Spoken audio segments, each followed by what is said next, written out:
for bringing us the story, The Penguin Lessons. I cried more than once. So I was one of the criers. So thank you for those tears. But we can start with you, Peter, and the role of taking us into Argentina, 1976, to introduce us to Juan Salvador. Read the book, and I thought it was just such an extraordinary story. It's such an original story that would never be just dreamt up by a screenwriter. You know, it's a real memoir. The Penguin Lessons is a true story. But Jeff had also worked very cleverly to expand the story in certain areas and change the story slightly from the book, keeping the spirit of the book, but making it into a really good screenplay. And then when Steve was already talking to Jeff about it at that stage, and I was very excited to be working with Jeff and Steve, who've made so many great films together. And then we all started talking and felt very aligned, and it felt like we were off on a really, really great adventure. And it's the privilege of doing what I do. Is like I knew nothing about penguins and very little about Argentinian history, and had never filmed overseas in Spain before I made the movie. And you get to do all those things and learn so much. So yeah, it was a great adventure. You, Steve, you've done so many films. What was your experience now working with the Penguin and as a co-star? Well, it's funny. It was great because, you know, he taught me, he and she, because there were two hero penguins called Baba and Richard, and they were a couple actually. So they got to work with each other, which was nice for them.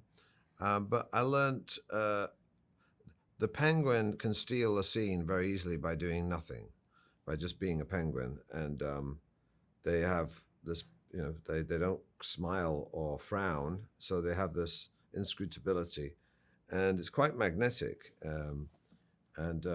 Yeah, so I learned some acting lessons from them about you don't have to be too busy to be interesting.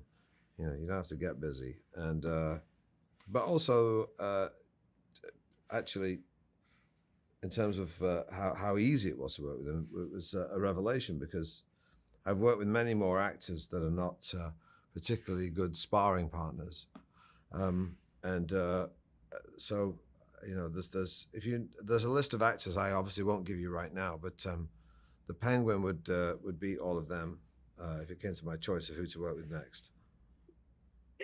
I love it. I actually, when I was like, I saw the press invite, not that I don't want to speak to you, but I was like, hey, can I interview the Penguin? Like, how marvelous would that be? Yeah, Why would you reactions? They keep their questions nice and short.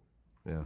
And I met them, you know, I love working with them. Every morning, you know, I'd show up on set and go up to the penguins and talk to them and pet them and stroke them and let them hear my voice. And it was a great way to start the day. You know, it sort of calmed. It was as good for me, I'm sure, better for me even than it was for the penguin. But it was, it helped you start off on the right note every day.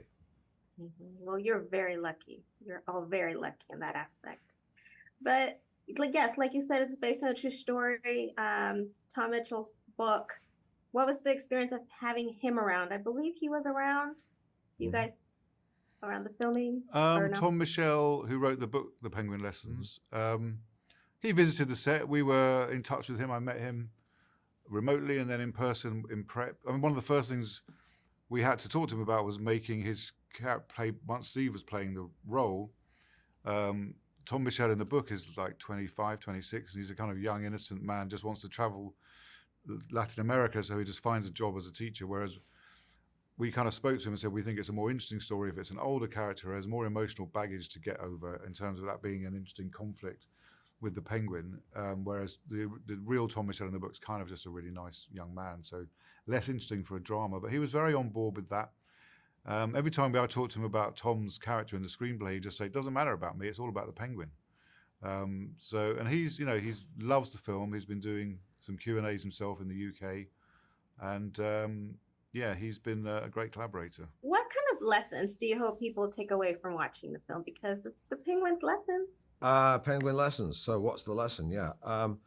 I think it's the journey that my character, Tom Michell, goes on is he learns to discard his cynicism and embrace a kind of proactive optimism. He decides to engage with the world rather than disengage from it. And I hope people take that from it, that it's still worth giving a damn about the world and people around you, and trying to add to the sum total of human happiness rather than subtract from it is the way forward.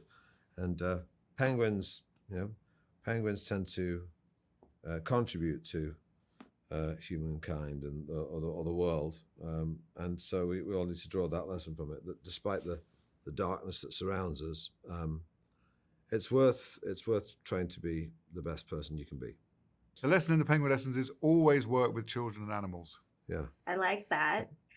Real quick, I appreciate the credits. That was one of the highlights, and including them and introducing us to the real Juan Salvador.